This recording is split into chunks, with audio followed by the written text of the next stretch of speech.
Inteligencia dental. El líder indiscutible y absoluto en educación dental a distancia en idioma castellano. Le da la más cordial bienvenida a esta conferencia grabada. Gracias a nuestros patrocinadores oficiales.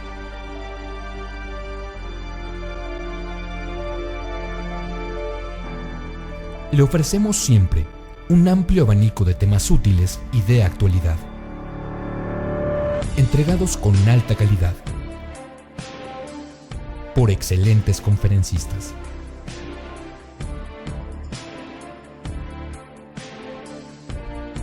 Es un placer recibirle en nuestras conferencias Webex en vivo por Internet, con sesión de preguntas y respuestas, o en nuestras conferencias grabadas disponibles en nuestro canal de YouTube.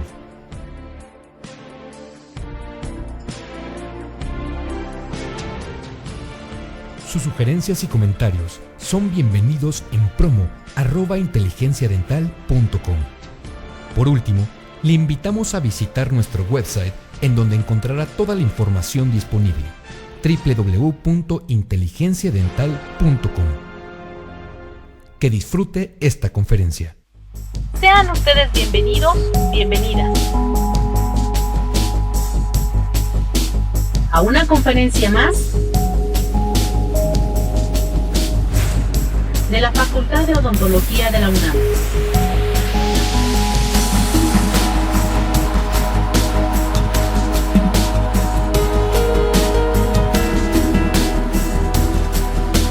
Mantengámonos en contacto.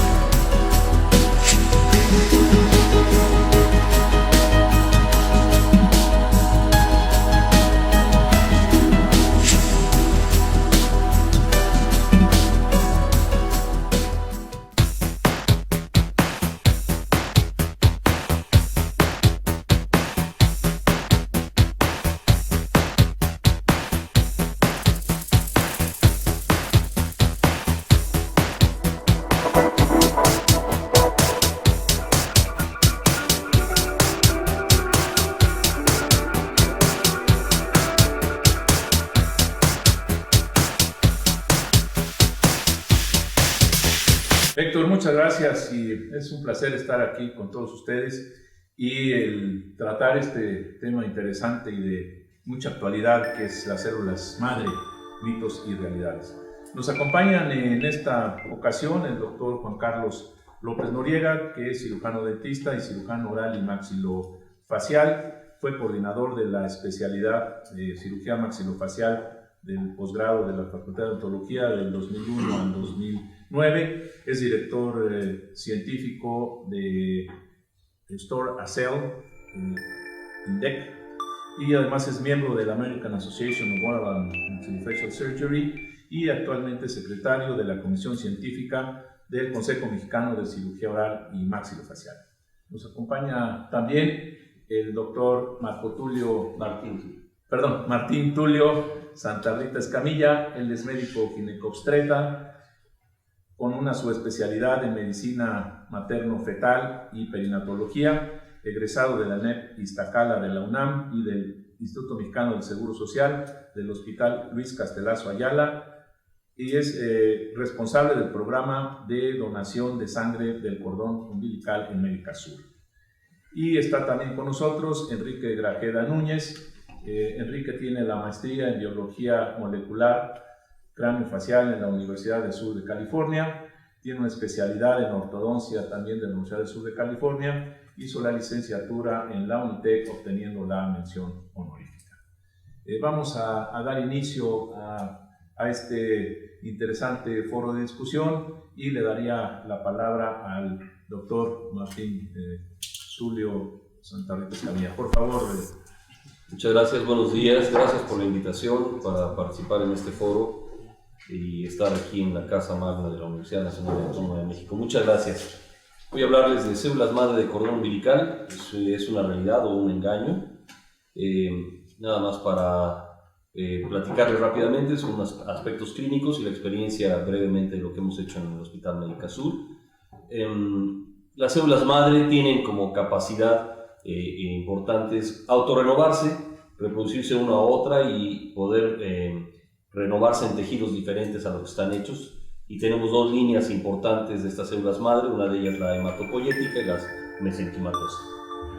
Aunque sí existe otra línea de células madre, que son las que se utilizan en las pieles y en las gónadas, finalmente estas no han sido investigadas, pero sí las hematopoyéticas y las mesenquimatosas. Y el nombre correcto en inglés, que las podemos ver en la bibliografía, es stem cell troncales.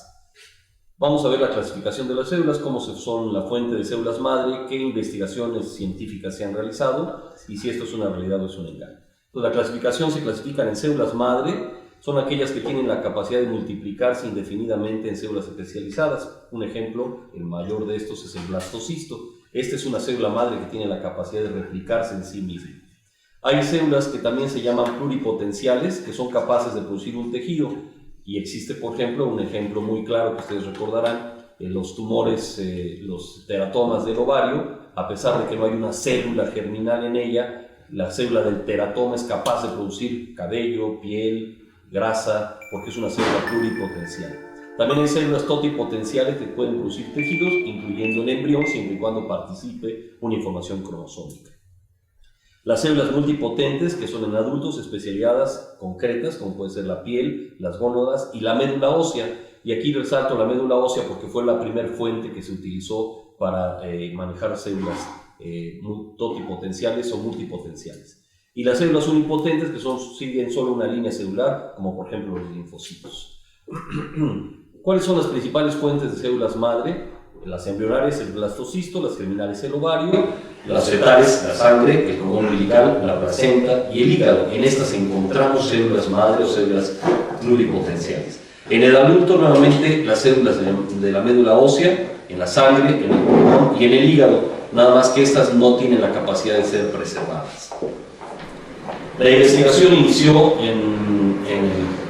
para manejar el cáncer, dado que es la segunda causa de muerte en niños entre 5 y 14 años. La leucemia ocupa el 30% de estas neoplasias y se calcula en nuestro país, porque a veces no hablamos de cifras en nuestro país, que aproximadamente hay 7.000 nuevos casos por año de cánceres en niños. 1.500 de estos niños son atendidos en el sector salud, es decir, el resto no tienen una atención con respecto al cáncer. 127 millones de pesos se han asignado a la terapéutica de estos niños con cáncer y es por ello la importancia de la investigación en células progenitoras.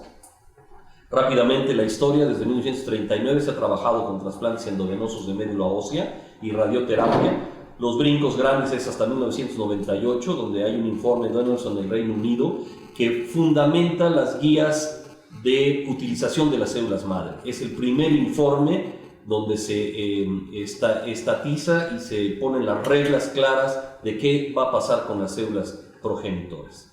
En 1998 se funda NETCOR. NETCOR es la coordinadora mundial de bancos de cordón. Funge como la FDA en Estados Unidos, esta es la coordinadora mundial. Ella es la que certifica los bancos de cordón en todo el mundo. En 1989 al 2013 se han trasplantado 21.281 trasplantes de médula ósea y solamente en ese lapso 14 de sangre de cordón umbilical en España. Es decir, la proporción es muy alta porque las células progenitoras de cordón aún no habían estado todavía sustentadas. Hay criterios de validación de NETCOR que son muy importantes. Todos los bancos que se quieran certificar deben de cumplir con estas características. El volumen que se tiene que almacenar en criopreservación debe de ser mayor a 80 mililitros, con un total de celularidad, que esto es lo más importante en la certificación, debe de ser 8 por 10 a la 8, es decir, más de 8 millones de células por mililitro. Si no tienen esta capacidad de replicación celular, al descongelarse la célula se pierde una gran cantidad, como más adelante lo vamos a ver, y entonces la bolsa de criopreservación no serviría para nada.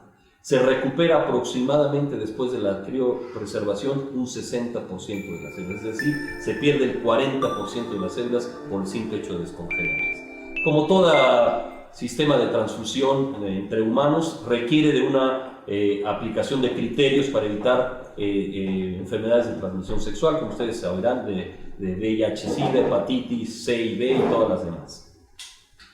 Muy importante, ¿para quién está diseñada la transmisión de células madre? Está diseñada para enfermedades de la médula ósea que requieran sustitución total.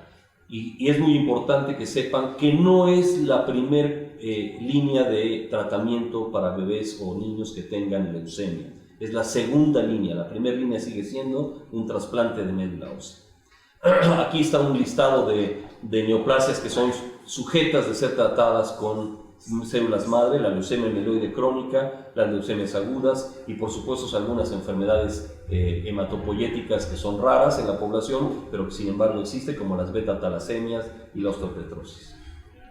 ¿Cuál es la ventaja de utilizar células madre de cordón umbilical? La disponibilidad más rápida que de la médula ósea, menor riesgo de recolección. Hay un alto número de donantes siempre y cuando estos donantes sean donantes públicos, no privados. Menor riesgo de rechazo porque más adelante van a ver cómo hay una certificación con los anticuerpos linfocitarios humanos para que estos jóvenes, estos niños que van a recibir un trasplante no tengan rechazo. Desventaja, mayor tiempo de implantación, número de células insuficientes, ya que se requiere, si el que va a ser el receptor pesa más de 40 kilos, requiere más de una bolsa de criopreservación. Riesgo de trastornos hereditarios, por supuesto, y células con genes de la enfermedad. Es decir, si los bancos de cordón privados están vendiendo la idea de que una persona puede criopreservar sus células de cordón para que si en un momento dado, entre los 5 y 11 años, sufre de leucemia, este banco que ha guardado sus células de cordón umbilical las puede usar para ser trasplantado. Eso es falso porque esas células tienen la información genética para desarrollar la neoplasia, por lo tanto no es candidato a recibirlas. Por eso hay unas dudas que son razonables. ¿Es verdad todo lo que se dice de que cura las células madre? Pueden almacenarse por más de 20 años, que eso si ustedes ven la publicidad de los bancos de cordón, eso es lo que refieren. ¿Quién es el dueño de la sangre almacenada? ¿Puede donarse a algún familiar directo? ¿Qué medidas de seguridad ofrece? ¿La cantidad almacenada será suficiente para ser trasplantada? ¿Qué pasa si lo que la almacenaron no tiene el número suficiente de células? ¿Y los bancos privados en México están avalados por NEDCOR? Hay una sola respuesta para todas estas. No, ninguna de estas cosas está avalada por NEDCOR y ninguna de estas cosas sucede. El único banco de cordón de células progenitoras que está avalado por NEDCOR es el Banco de la Secretaría de Salud, es el Centro Nacional de la Transfusión Sanguínea, antes se llamaba CORDEMEX, hoy se llama Banco de Células Progenitoras del Centro Nacional de la Transfusión y fue creado en el 2003. Es el único banco en América Latina que está avalado por NEDCOR.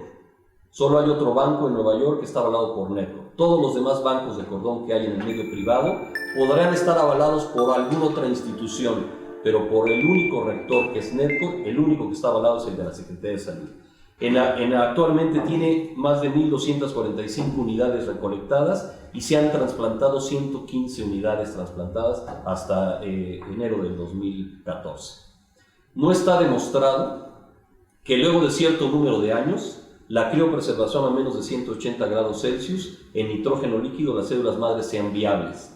Lo que está demostrado y que se ha llegado a criopreservar son 12.5 años. Es decir, aquellos que están sujetos a decir que pueden tratar enfermedades degenerativas como el Alzheimer, el infarto agudo del miocardio, la diabetes mellitus, que son enfermedades degenerativas que aparecen después de los 40 años, están hablando de falsedad.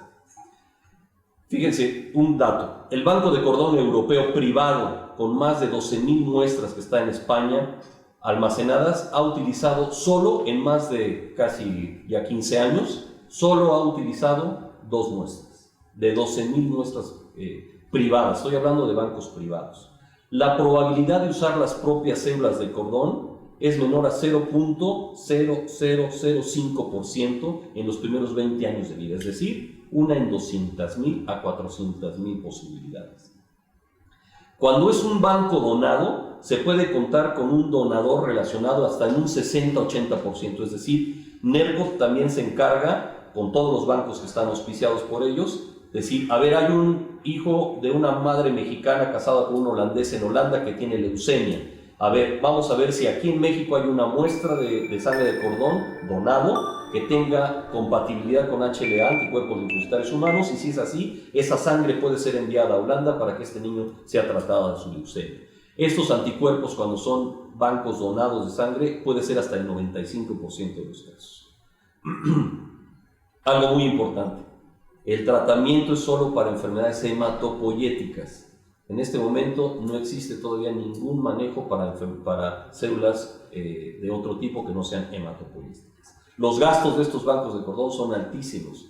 Un Cryogenics y Vida de Cord cuesta $863 cada 3 años para poder mantener viable la criopreservación. Así hay más de 10 bancos en México y ninguno tiene aval de NERCO. La diabetes mellitus, el infarto agudo del miocardio, las lesiones medulares, la parálisis cerebral, el Alzheimer y las mielodistrofias no están siendo tratadas con enfermedades hematopoyéticas y estas enfermedades son degenerativas. Y hasta ahí yo nada más voy a hablar de células madre. Gracias, doctor Santa Rita. Quisiera pasar ahora el micrófono al doctor Juan Carlos López Noriega, que por favor, Juan Carlos, hablará el otro lado del otro tipo de células. Maestro, muchísimas gracias, un placer estar con usted. Muchas gracias a Martín, un placer tenerte aquí en la facultad. Muchas gracias a Enrique y a la facultad de habernos invitado a participar en este foro. Yo normalmente cuando me invitan a dar una plática de estas siempre inicio con este título de mitos y realidades.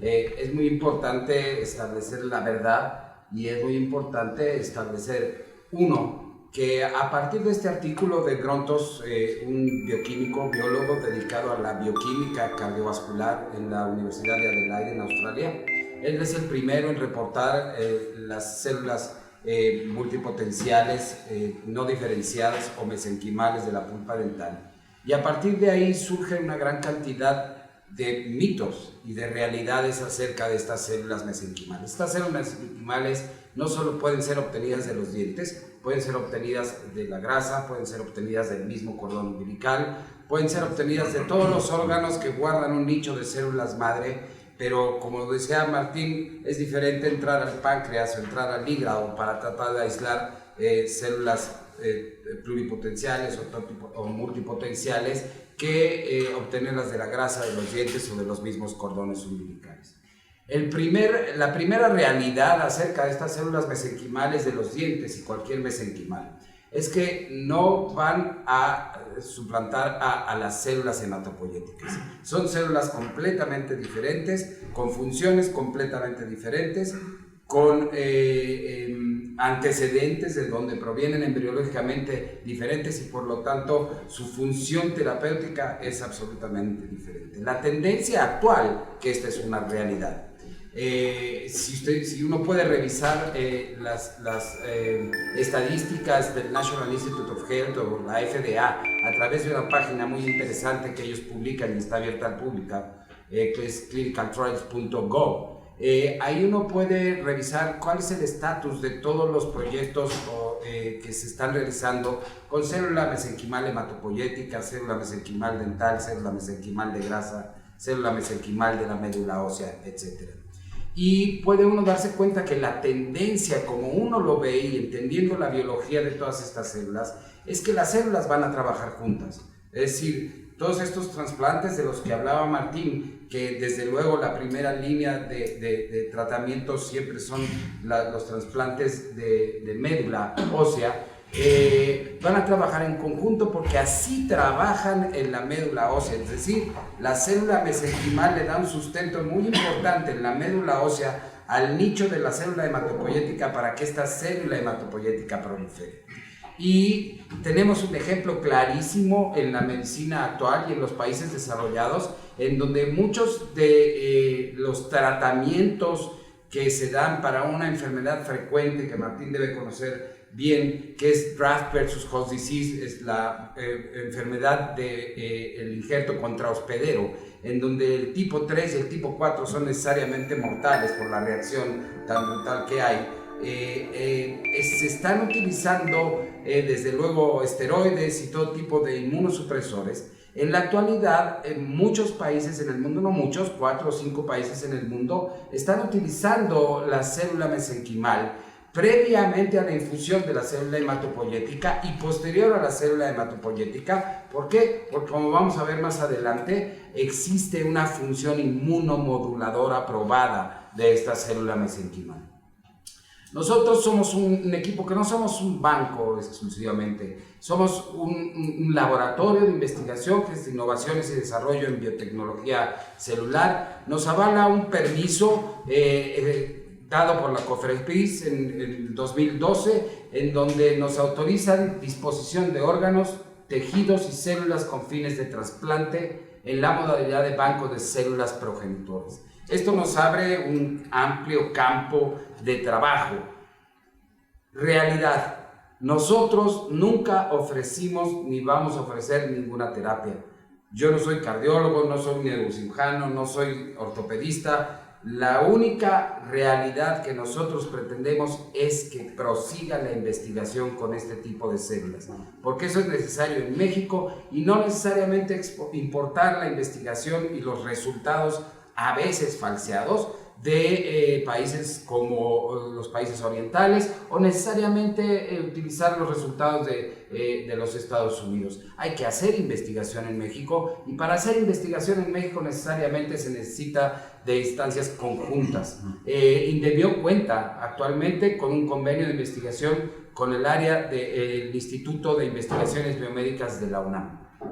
La universidad produce, la UNAM produce el 90% de la investigación básica en México, y nosotros no podíamos prescindir del conocimiento y de estos institutos de la UNAM. Básicamente trabajamos con el laboratorio del Dr. Carlen Gazarian, biólogo, embriólogo, uno de los padres mundiales de la fertilización in vitro. Él hizo biología y embriología en el Instituto de Ciencias de Moscú, para el cual trabajó 40 años, y en la época de la caída de la Unión Soviética viene acá a México y afortunadamente lo toma la universidad, y aquí ha desarrollado su carrera. Contamos también con convenios internacionales.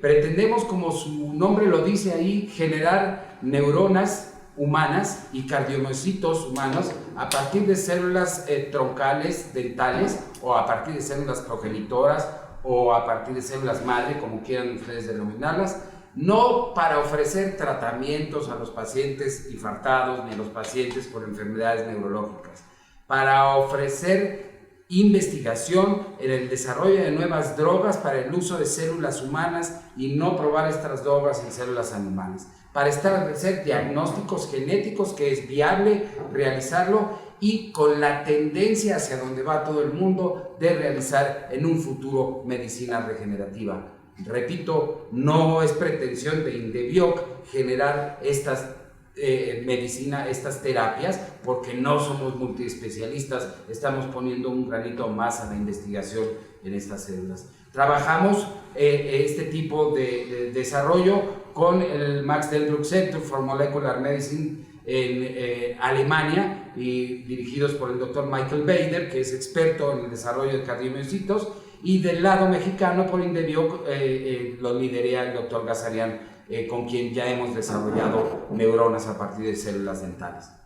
Otro convenio importante es el que tenemos con NeuralStem. NeuralStem es un laboratorio, es también un banco. Ellos tuvieron el primer permiso en Estados Unidos para aislar una célula del hipocampo cerebral neural de un embrión, y esta célula la estudiaron, la clonaron y la han diferenciado en primeros pasos a neuronas sensitiva, motora, dopaminérgica, etc. Estos estudios llevan 12 años, son uno de los grupos que tienen ya proyectos en fase 2, a punto de entrar a fase 3 en FDA, para tratamiento de una enfermedad que es necesariamente mortal, la esclerosis lateral amiotrófica, para la cual no hay tratamientos. Existe tratamiento a base de inmunosupresores, porque es una enfermedad que genera la esclerosis a través del aparato inmunológico del mismo paciente, y ellos tienen esta célula. ¿Por qué les interesamos nosotros como grupo? Porque ya hemos desarrollado neuronas, lo van a ver adelante, ya hemos tipificado y caracterizado las neuronas que producimos, y ellos utilizan para el tratamiento de sus pacientes una neurona que no es autóloga, una célula que no proviene del propio paciente y por lo tanto utilizan 5 inmunosupresores para los tratamientos de la esclerosis lateral.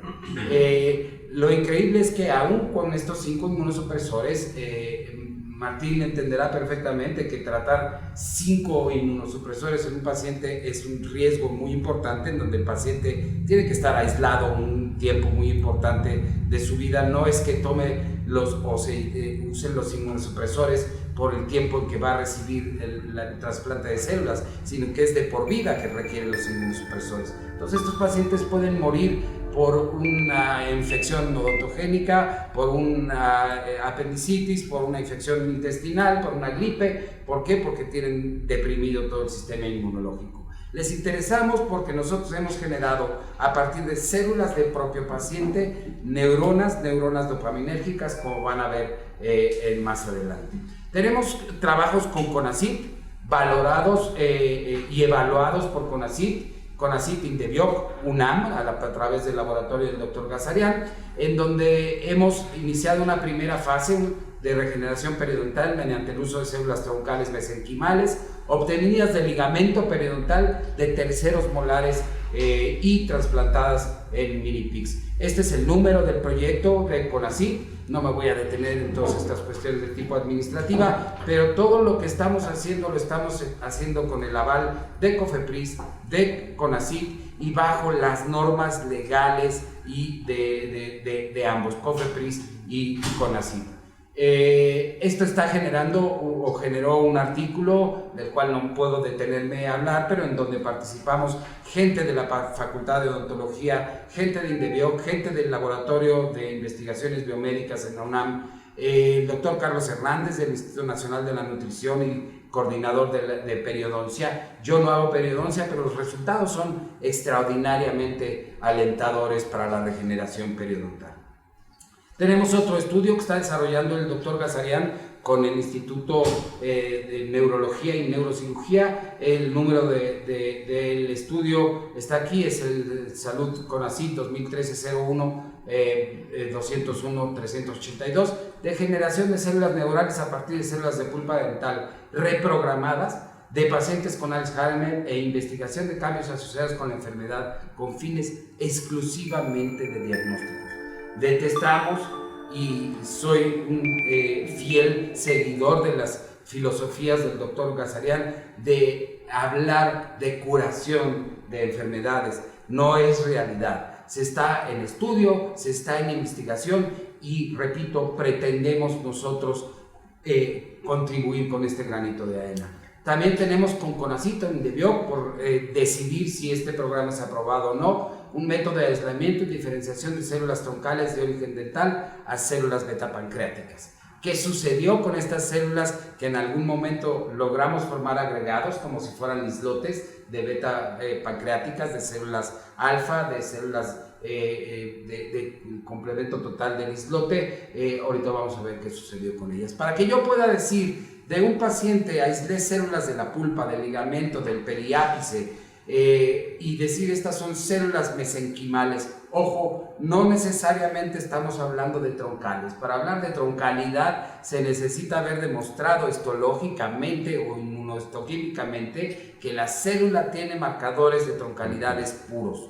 Y para hablar de troncalidad absoluta estaríamos hablando básicamente de una célula embrionaria o de una célula pluripotencial inducida, como lo demostraron Yamanaka y Gurdon. Yo estoy hablando de células mesenquimales multipotenciales. Estas que ven ustedes arriba, en la parte de arriba de la diapositiva, son células multipotenciales obtenidas de la pulpa. Para que yo diga son mesenquimales, tienen que ser adherentes al plástico, tienen que expresar determinados marcadores en la membrana celular y tienen que tener el potencial de diferenciación, por lo menos, a adipocitos, a osteoblastos, a condrocitos. Sin embargo, con el doctor Gazarian hemos trabajado a partir del 2007 en tratar de llevar hacia atrás estas células que son un paso de diferenciación, que son mesenquimales de pulpa dental, y hemos logrado lo que Yamanaka y Gurdon han logrado con el queratinocito, que es desdiferenciarlo o lograr células pluripotenciales inducidas bajo transfección nuclear. Lo mismo hemos logrado con las células, y para lograr estas células uno debe demostrar con este tipo de inmunohistoquímica, con DAPI, que cromosómicamente están activas las células, y expresar por lo menos estos 3 genes que expresan genes de pluripotencialidad, que son NANO, OP4 y SOX2. Esta es la pulpa dental de un premolar que proviene de una extracción de un tratamiento endodóntico. Esta pulpa en condiciones completamente estériles, en un laboratorio que tiene una bioseguridad grado 3, y dentro de una campana de flujo laminar esta pulpa dental es cortada en pequeños milímetros, y ese acúmulo de negro que ustedes ven en la parte de abajo son una porción de esta pulpa. A partir de estos pequeños fragmentos de pulpa se va desarrollando colonias o unidades formadoras de colonias de células con morfología de células mesenquimales. Y podemos ver que con el tiempo, si ustedes siguen en la primera diapositiva de la izquierda, es donde se apenas están desarrollando. A los 3 días están formando las colonias, a los 7 días tenemos ya un aislamiento importante de células, y a los entre 21 y 24 días tenemos esa población celular de células caracterizadas necesariamente con marcadores como células mesenquimales. Como bien Martín decía, hay que referirnos a la médula ósea para entender los antecedentes de los estudios de la terapéutica con este tipo de células mesenquimales. Nosotros hemos trabajado, porque el doctor Gazarian tiene experiencia en el manejo de estas células, y yo tengo la experiencia en la reconstrucción ósea con realizar aspirados medulares, centrifugados y obtención de la fracción mesenquimal para la reconstrucción ósea, que posteriormente vamos a ver. Uno entra a la cresta ilíaca, hace un aspirado, y se pueden aspirar de 5 mililitros hasta 120 mililitros y aislar la fracción mesenquimal de estas células para la reconstrucción. Maestro, usted me indica, sí. No sé si voy a hablar todo de corrido o... Yo creo que podemos hacer aquí perfecto. Un intermedio para que entonces darle lugar a Enrique Grajeda Núñez. Por favor, Enrique. Gracias, Javier. Bien, buenos días. Quiero agradecer a la Facultad de Odontología y a todos sus directivos de seguir manteniendo la firme convicción de poder dar una perspectiva real de las células madre dentales. Bien, mi título es Bancos privados de células madre dentales. Razones muy importantes para no criopreservar células madre dentales de mis pacientes.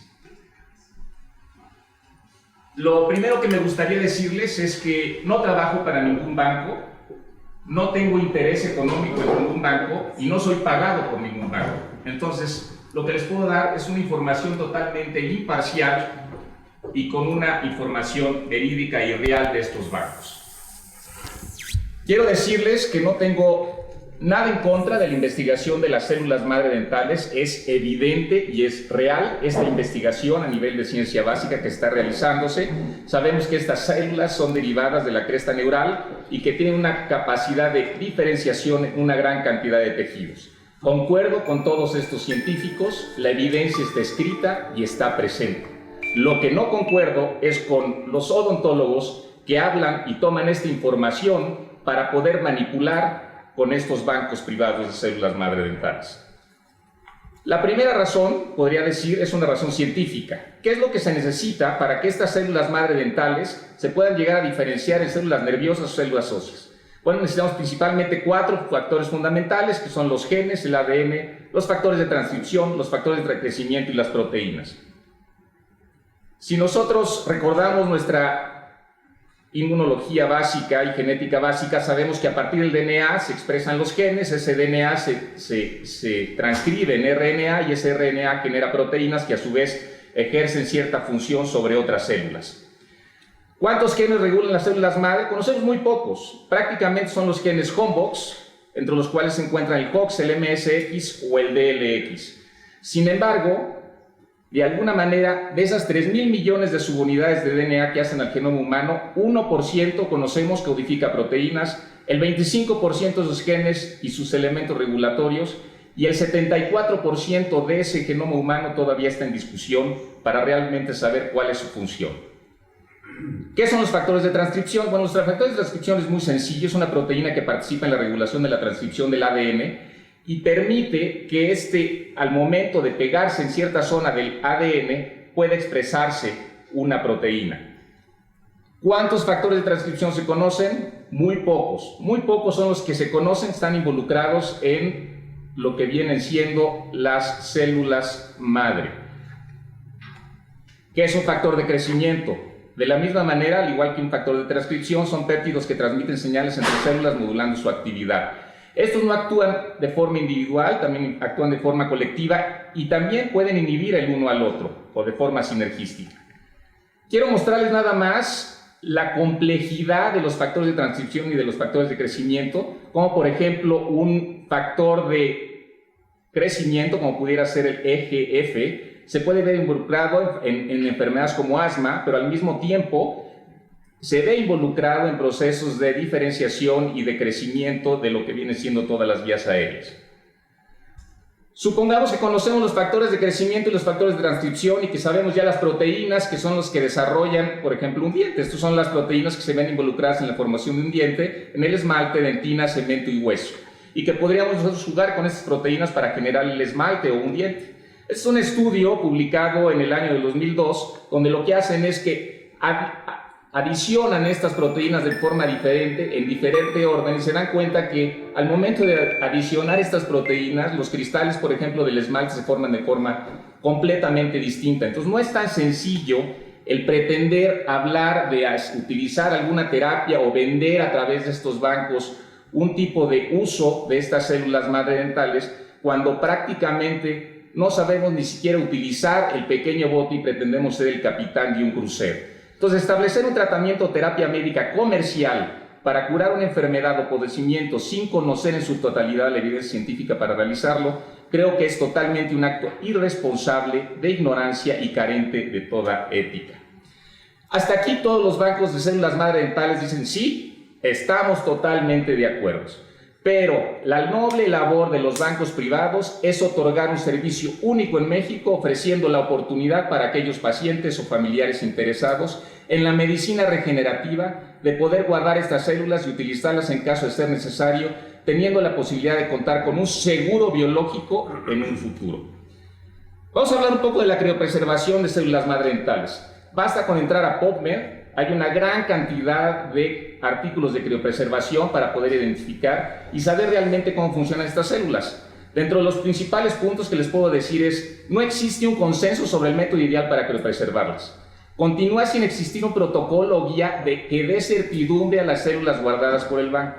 El método para criopreservarlas debe ser específico, o sea, si vamos a hablar de células madre dentales, tiene que ser un protocolo específico, no podemos seguir el mismo de las células madre de cordón umbilical o de las células madre de médula ósea.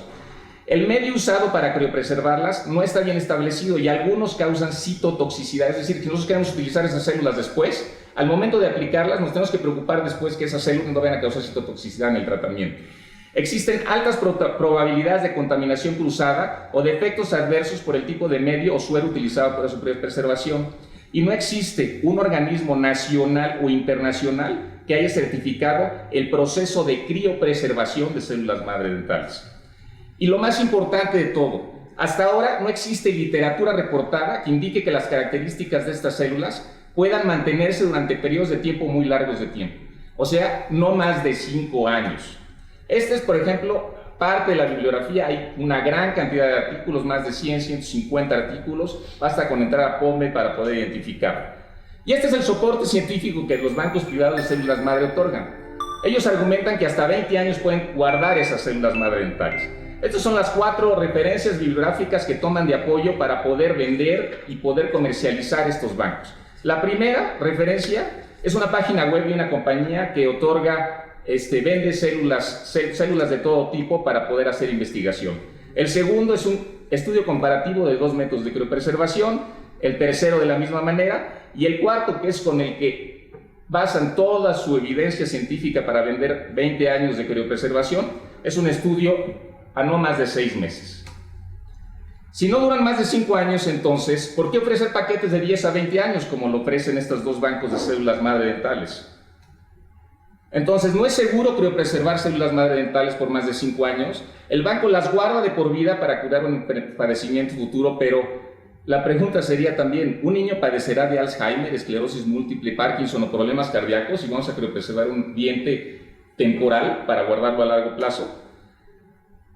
Los mismos bancos hablan que tienen ciertos permisos y regulaciones. FDA, Secretaría de Salud, COFEPRIS, HTA, ISO 9000, pero vamos a ver realmente hasta dónde llegan esos permisos. Lo primero que quiero decirles es que la FDA no tiene ninguna terapia genética de uso comercial para su venta. Entonces, a pesar que algunos procedimientos de terapia celular han sido aprobados por la FDA, el Centro de Biológicos para Evaluación e Investigación de la FDA no ha aprobado algún producto, terapia o medicamento para su uso comercial. Para ser aprobado comercialmente necesita pasar un proceso muy riguroso de aprobación. Para darles una idea, tan solo 1 de cada 5 productos es aprobado y cada vez este porcentaje llega a ser menor por el grado de demandas que existen en los Estados Unidos. Hace recomendaciones explícitas sobre los riesgos y posibles efectos adversos que implica, en particular, en las pruebas clínicas, clinical trials, que era a la que se refería el doctor López Noriega, que deben estar registradas por la FDA. ¿Qué es lo que da la FDA? Bueno, la FDA dice que prácticamente da unas guías, unas instrucciones a las compañías para poder seguir ciertas buenas prácticas. Pero esas buenas prácticas no se van en base a lo que viene siendo el proceso de preservación como tal, sino hablan prácticamente de evitar el contagio de enfermedades. Aquí estas guías las pueden conseguir por internet, están abiertas. Es, por ejemplo, la guía que toman todos los bancos privados y los públicos para evitar el contagio de enfermedades. Entonces, se basa en diversas guías de buena práctica. Ninguna compañía tiene permiso para aplicar una terapia de forma comercial. No existe una guía específica de células madre dentales y esto sí es muy importante. Cualquier banco privado que les hable, que les diga que tiene la certificación de la FDA aquí en México, les está mintiendo, porque esa certificación no tiene validez. O sea, la FDA no tiene ningún tipo no tiene la capacidad legal de poder verificar un banco aquí en el país. No contempla procesos de calidad de la criopreservación, no respalda o apoya a ninguna compañía y las guías sujetas están a cambios por investigaciones. Entonces, la FDA no tiene la facultad de regular a los bancos en México. Si les dice que las tienen, pues es un acto de buena voluntad porque no hay ninguna persona que llegue aquí a poderlas certificar o validar que el proceso lo está haciendo correctamente. Si bien autorizan el almacenamiento, no autoriza su uso en tratamientos de forma comercial y regulan principalmente problemas de infecciones. Los tratamientos están limitados a procedimientos de pruebas clínicas de forma autóloga y no de forma halogénica. ¿Qué sucede? Bueno, si hablamos de NetCore, del doctor Santa Rita ya habló de NetCore, es una institución mundial que se encarga de regular ese proceso de criopreservación y recuperación de estas células. Y comentándolo con ellos, prácticamente ningún banco de células madre dentales se encuentra certificado a pesar de haberlo intentado. Esto es muy importante. ¿Qué sucede aquí en México? Aquí en México los avances científicos y técnicos se encuentran siempre más adelantados que las leyes, normas y regulaciones. No existe una norma oficial mexicana o ley general de salud que regule el manejo, criopreservación, resguardo y aplicaciones de diversos tratamientos médicos con células madre dentales. Bueno, ahora, ¿en qué se basa esa Ley General de Salud? Esa Ley General de Salud prácticamente son 2 artículos principalmente, el 315 y el 316 bis, donde lo que hace es no establecer lineamientos científicos, solamente describe procedimientos administrativos. No existe ninguna terapia o tratamiento comercial aprobado con el uso de estas células. Las pruebas clínicas son exclusivamente aprobadas por el Centro Nacional de Transplantes bajo condiciones y lineamientos muy estrictos. Es decir, si vamos a hacer una investigación, tenemos que hablar específicamente de la investigación y el tratamiento que tenemos que realizar y no regula células madre de origen dental. O sea, en ningún momento la Ley General de Salud habla de células madre dentales. Es un gran vacío legal que existe aquí en el país y es lo que aprovechan muchos de estos bancos para poder hacer este tipo de procedimientos. Y establece únicamente lineamientos generales de origen hematopoyético o de la sangre. Ahora, ¿a través de quién? ¿Cuál es el brazo que ayuda a regular a estos bancos la Secretaría de Salud? Bueno, pues es la COFEPRIS a través de su artículo 313, y la COFEPRIS, al tener un vacío legal en esa Ley General de Salud, ¿qué es lo que hace? Bueno, ellos otorgan una licencia sanitaria que efectivamente la tiene, como bien decía el doctor López Noriega, pero se basa en el reglamento de la Ley General de Salud, que no habla de nada de células madre dentales. Entonces, la licencia otorgada a los bancos privados es únicamente para el almacenamiento e investigación de estas células madre dentales, más no para su uso en tratamientos médicos comerciales. Nos queda un minuto, ¿verdad? Sí, y la siguiente pregunta que haría sería, ¿el paciente paga para un permiso o resguardo de investigación o para una posible futura terapia celular? Publicidad ética, los dientes son valiosos o podrían asegurar tu futuro. Promoción ética, darme a través de dicotomía dinero para promocionar estos bancos. Investigación en instituciones, la acepto. Bienvenida aquí a la UNAM. Pero yo lo que no creo es que se utilice esta investigación que se hace aquí en UNAM para darle credibilidad o un instrumento publicitario de ventas a la universidad. Promoción ética de los bancos privados, agencias de publicidad que se encargan en promocionar en todos los medios, asesores científicos que hablan de reconstruir mandíbulas a través de células madre dentales, reparan mandíbula con células madre dentales. Bueno, pues aquí ya ni hablamos, ¿no?, de este procedimiento tan desafortunado que hubo en alguno de los hospitales. Yo les preguntaría si hicieron todos estos protocolos de investigación. ¿Qué es lo que ocasiona esta publicidad? Simplemente comentarios como estos. Pacientes que tienen lesiones medulares, pacientes que tienen distrofias musculares y quieren ser tratados con este tipo de células. Recomendaciones, pues es muy clara. Hay recomendaciones de la California Dental Association, de la ADA, donde hablan de no realizar publicidad al público general y seguir realizando investigaciones. Asociaciones que siguen hablando de no utilizar estas células de forma comercial. Y finalmente, si sabemos que tenemos estas células en la boca, que tenemos la capacidad de diferenciar una célula normal en una célula madre y que además no duran más de 20 años, ¿por qué no las guardamos en boca? Olvidemos a los bancos, seguimos haciendo la investigación y seguimos utilizando estas células de forma experimental sin necesidad de hacer uso de estos bancos.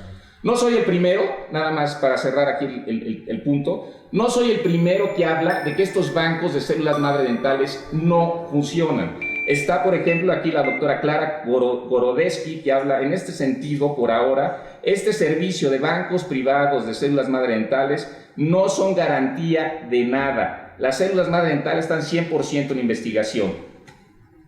Quiero decirles que hay un curso en línea a través de la UNAM sin interés comercial. Hay un editorial que publicamos en la revista mexicana de Odontología Mexicana, donde están claramente expresados todos estos puntos, y que afortunadamente gente como la doctora Maggie Seidner David va a estar con nosotros en el Congreso de la MIC, en el Congreso de la UNAM, para que hable realmente de las perspectivas reales de estas células y no de los bancos como suelen pretender manejarnos en las casas comerciales y en estos anuncios publicitarios que salen en medios para convencer a nuestros pacientes que guardemos estas células. Muchas gracias. Contrario, Enrique, muchas gracias. Vamos a hacer una pequeña réplica, si daría 5 minutos por razones del tiempo. Al doctor Santarrita, ¿quiere comentar alguno de estos puntos, doctor?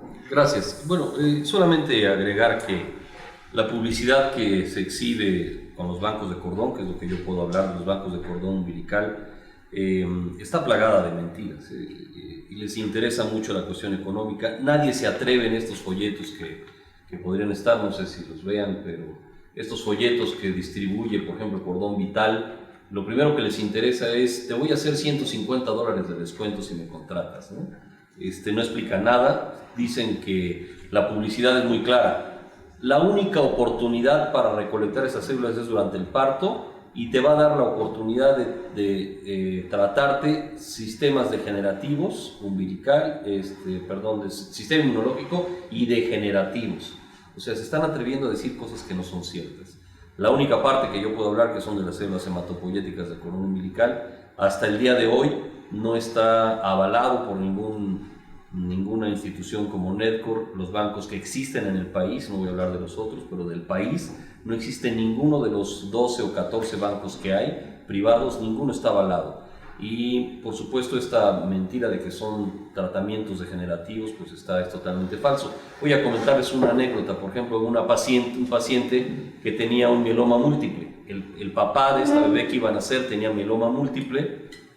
Una gente conocida del medio artístico me dijo: oye, pues quiero criopreservar las células de mi hija para que en cuanto yo las necesite pues las pueda yo utilizar. Le dije: no puedes.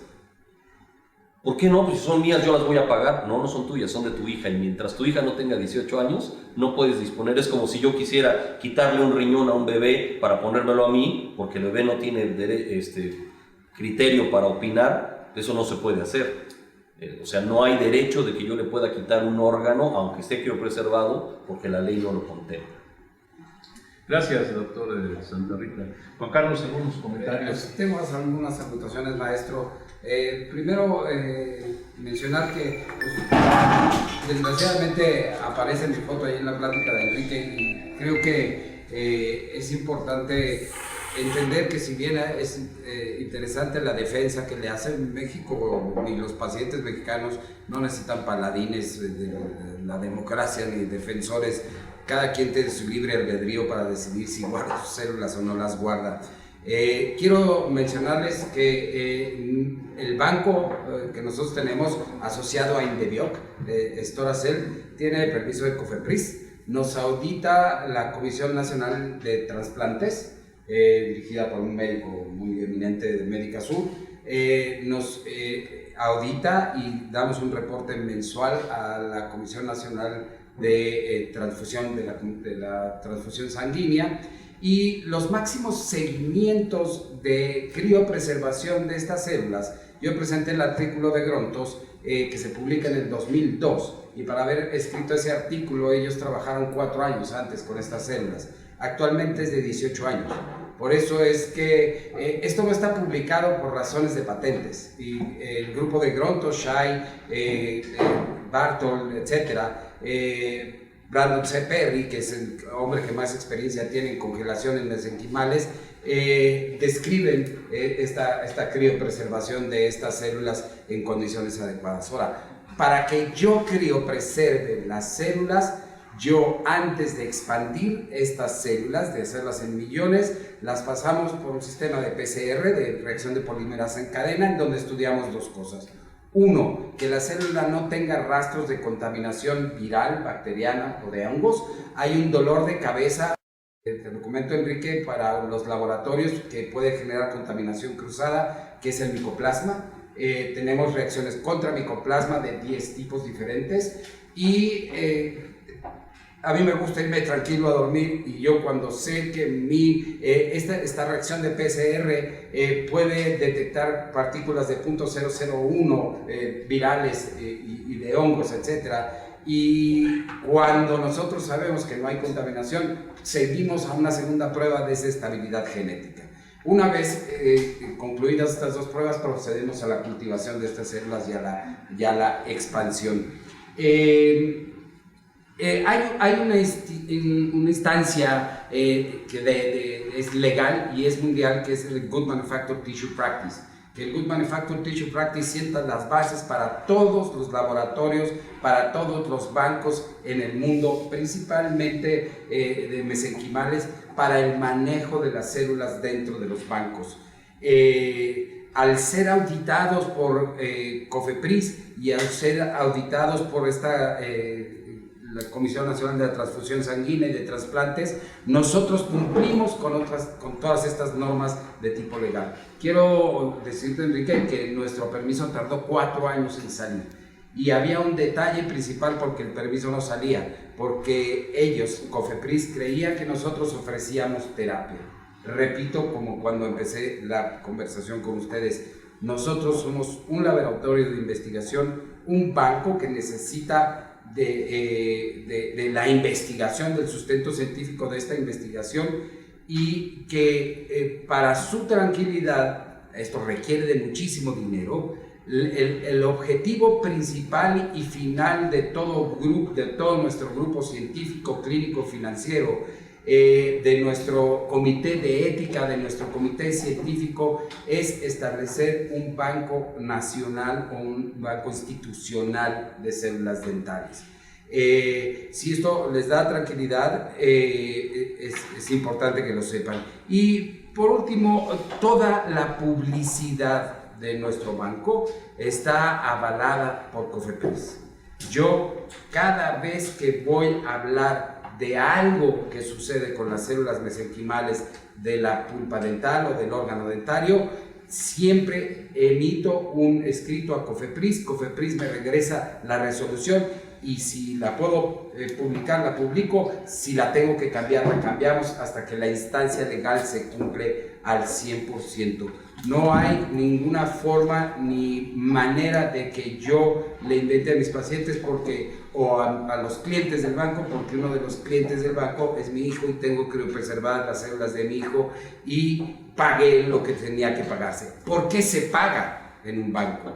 Porque no tenemos todo el tiempo para hablarlo, pero hay todo un proceso biológico importantísimo en donde se tiene que llevar paso por paso a la muestra y a las células aisladas para lograr su aislamiento, su caracterización, su estudio genético, su análisis de patógenos o microbios y posteriormente su cultivo a expansión y luego descenderlas a 1 grado centígrado por minuto en un aparato bastante costoso para después ser llevadas a menos 80 grados centígrados y de ahí pasarla a un refrigerador o al nitrógeno líquido donde son criopreservadas a menos 190 grados centígrados. Gracias, De nada, Carlos, perdón, el tiempo adelante.